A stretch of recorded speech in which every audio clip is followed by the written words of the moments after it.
السلام عليكم ورحمة الله وبركاته. والله waxaan barnaamij runtii aad u qaali ah oo aan ugu talagalnay dhalinyarta Minnesota joogta inay ka faa'iideystaan gaar ahaan dhalinyarta ku jira high schoolada oo la yiraahdo MYLS Muslim Youth Leadership Symposium.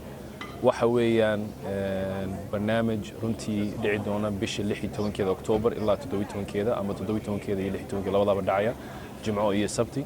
وبرنامج ugu talagalay dhalinyarta Soomaalida ama muslimiinta jooga Minnesota inay bartaan sharciga, inay bartaan sida dawladdu u shaqeyso, in ay ka qayb qaataan barnaamijyo badan oo ay imanayaan dadka magaalada Minnesota oo kala degmadooda xildhibaanada ah iyo kuwa xitaa Congress-ka sida Keith Ellison oo kale ayaa imanaya. waxa kale oo imanaya state auditor-ka.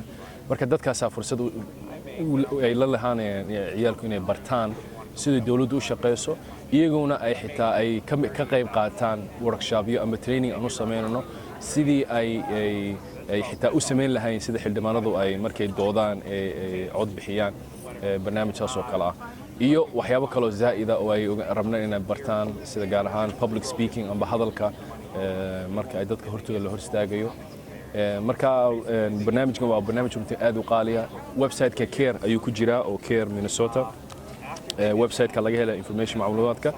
only waxaanu haynaa konton qof baa iman kara. marka si degdega qofkii waalid raba inuu ciyaalkeedu ka faa'iideysto runtii hanala soo xiriiraan. waa barnaamij horta Minneapolis ka dhacaya. jimcuhu wuxuu ka dhacayaa Capitalka ayaan ku sameynaa meetingska. sabtidana wuxuu ka dhacayaa jaamacadda Hamlin. marka qofkii informationkii meeshii la registrationkii all of the information waxa ku yaala website-ka careminnesota.org careminnesota.org CAIRMN.com.